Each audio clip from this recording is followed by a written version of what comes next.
waktu dan kesempatan yang diberikan kepada saya.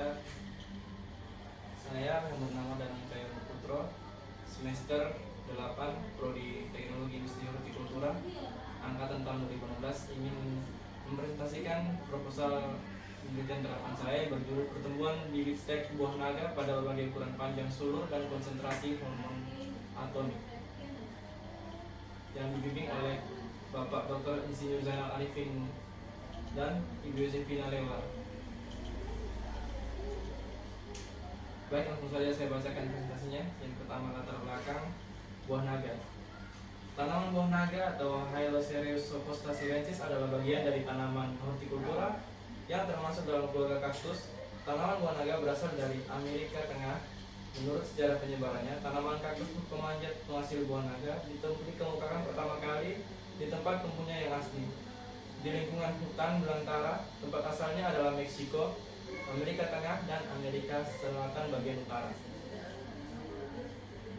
Yang kedua, teknik perkembangbiakan buah naga secara generatif dan vegetatif. Baik, sebagaimana jenis kaktus lainnya, buah naga dapat dikembangbiakan dengan berbagai cara, antara lain generatif atau dikembangbiakan secara alami dengan cara biji, dan vegetatif atau dengan cara stek. Baik, yang pertama, perbanyakan generatif. Perbanyakan generatif adalah upaya untuk mendapatkan tanaman baru melalui biji. Sedangkan perbanyakan vegetatif adalah upaya untuk mendapatkan tanaman baru melalui teknologi-teknologi terkemuka seperti contohnya stek. Penanaman melalui stek batang lebih baik karena selain lebih mudah diperoleh, pertumbuhannya juga lebih cepat. Stek batang dapat diambil dari sulur atau batang dewasa yang dipotong-potong setelah cabang keempat dan seterusnya. Baik, yang ketiga, teknik perkembangbiakan vegetatif melalui stek panjang sulur. Teknik stek buah naga dengan panjang sulur untuk stek batang atau cabang harus dalam keadaan sehat, keras, tua, dan sudah pernah berbuah 3-4 kali. Dan batang atau cabang berwarna hijau tua. Ukuran stek pada tanaman buah naga yang ideal yaitu antara 20-30 cm. Tetapi juga ada yang membuat bibit dengan panjang 40 cm. Digunakan stek dengan ukuran tersebut karena batang harus mempunyai banyak mata tunas sehingga dapat membentuk tunas baru dan tunas yang tumbuh akan cepat membesar. Baik, yang terakhir, ZPT auxin. ZPT auxin jenis atonik.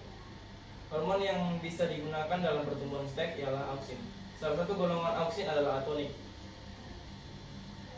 Hormon atonik mengandung trikontanol yang dapat mendorong pertumbuhan tanaman. Pemberian hormon harus memperhatikan jumlah dan konsentrasinya agar didapat sistem perakaran dan pertumbuhan tunas yang baik dalam waktu relatif singkat.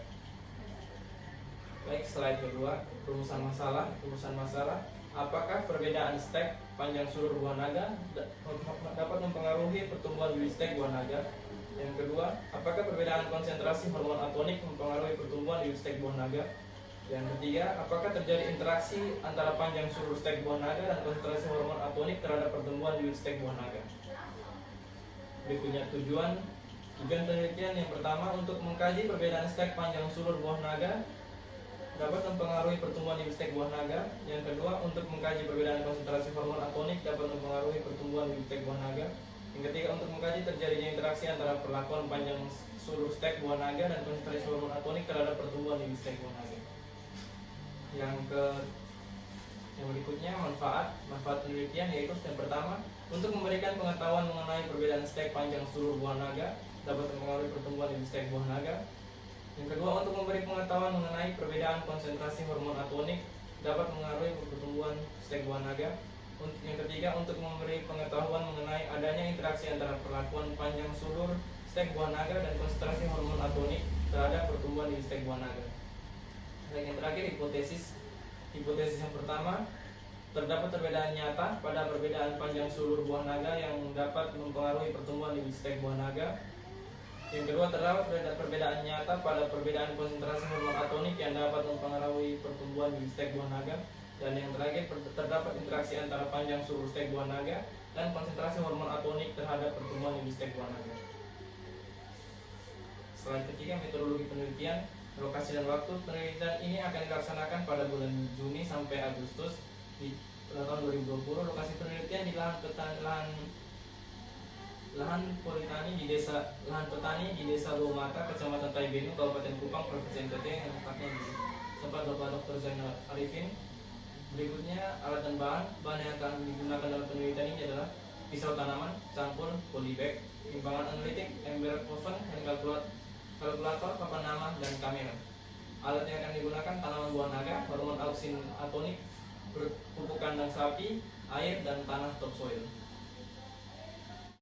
Berikutnya rancangan percobaan. Rancangan yang digunakan adalah rancangan acak kelompok faktorial atau RAKF yang terdiri dari dua faktor, yakni panjang stek seluruh buah naga atau di P, dan pemberian pupuk hormon atonik A, sehingga terdapat 18 kombinasi perlakuan dan setiap perlakuan diulang sebanyak 3 kali.